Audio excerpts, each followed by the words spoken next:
Well, before I start, I was wondering if you guys give a round of applause for Ian and for Margaret for even hosting it. I think we did it at first, and we'll do it again in case they missed it. Thank you, Margaret. Thank you, Ian. And I don't think that our humble leader has said anything about himself. So Kurt over here, that was running back and forth and getting this all set up since early this morning. If we give him a round of applause.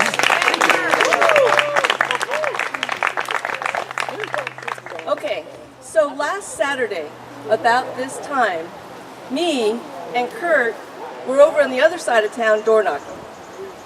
And 2 hours before that, Emily and Garrett, that just recently moved here to town, that started the petition for the Medicaid, came and met us.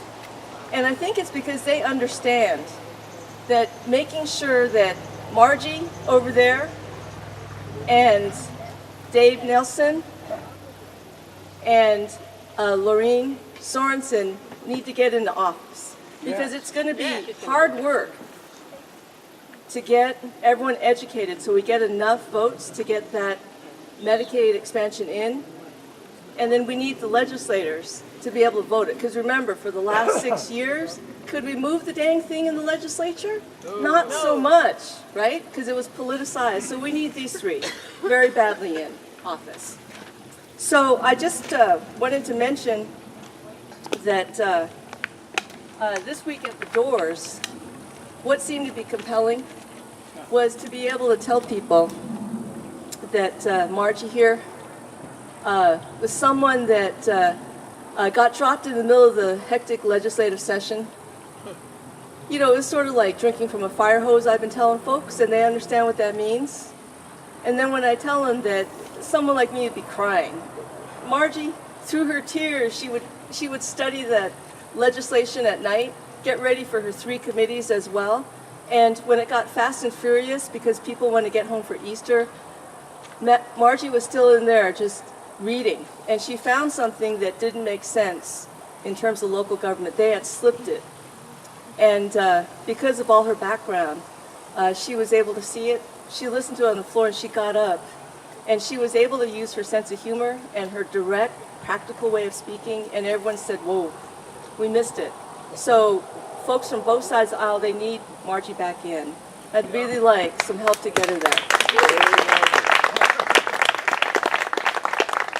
Last week, about this time, Phyllis King on the Budget Committee, you know her, you know, the one that when the vote came and her name was called, she said no, damn no.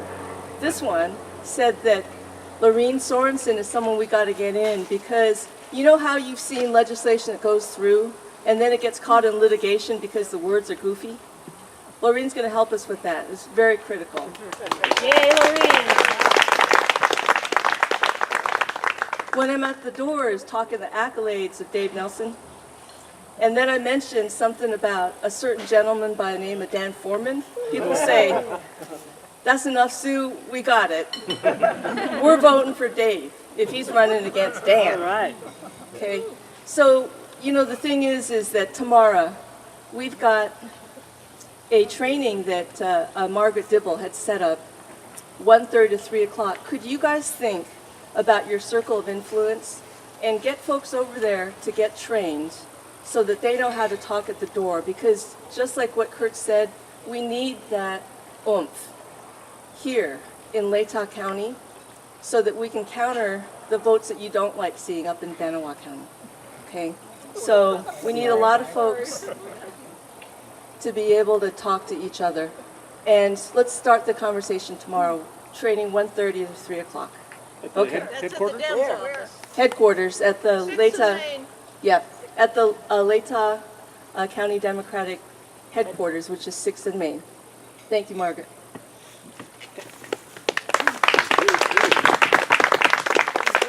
Thank you, Sue. And it's amazing how much help she's given us just in the week that she's been up here. The woman is a door-knocking dynamo, let me tell you. It's amazing. I'd like to start introducing our candidates and giving each of them 3 minutes or so to speak to you all. And We'll start with Margie, I think. You're first. And yeah, Margie got appointed to the legislature when Paulette resigned to run for governor. So here's Margie.